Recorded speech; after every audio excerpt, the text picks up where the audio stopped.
দেখছি পছন্দ হচ্ছে, বাট ক্রেতা কম, গরুর বাজার একটু কম, বাট ক্রেতার সংখ্যা খুবই কম।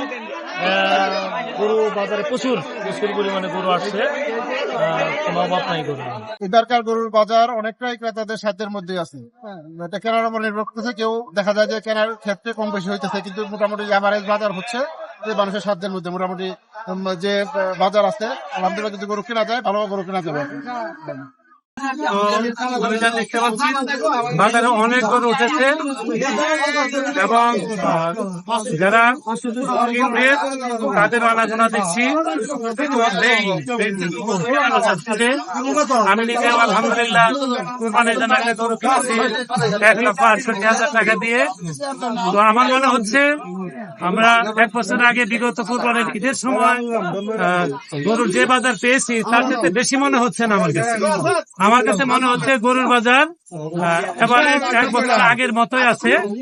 তো আমি কুরবানি গরু কিনে আল্লাহর কাছে শুকরিয়া, আমি অনেক খুশি হয়েছি।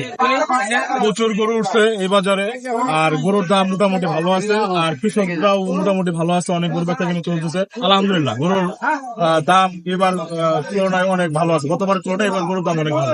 টানা 7ম মতো বেস্ট টিস্যু পেপার ব্র্যান্ড হিসেবে স্বীকৃতি পেয়েছে বসুন্ধরা টিস্যু। গরু কিনতে আসছি, তা গরু আমরা দামও বলতেছি না, হেরাও আমাদের দিকে ছাড়তেছে না, এইরকম সামর্থ্য সম্ভব আছে।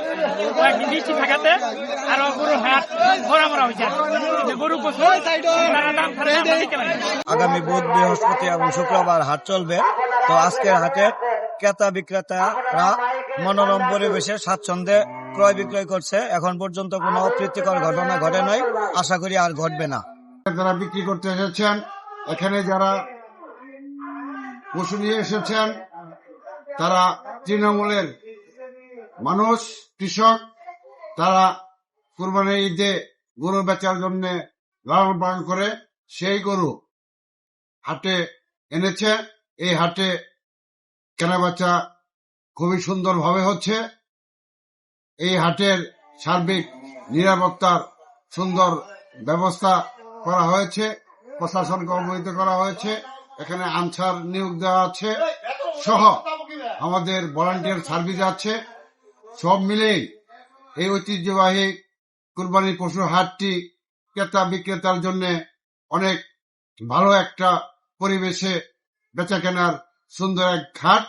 এই হাটে আপনারা আসবেন।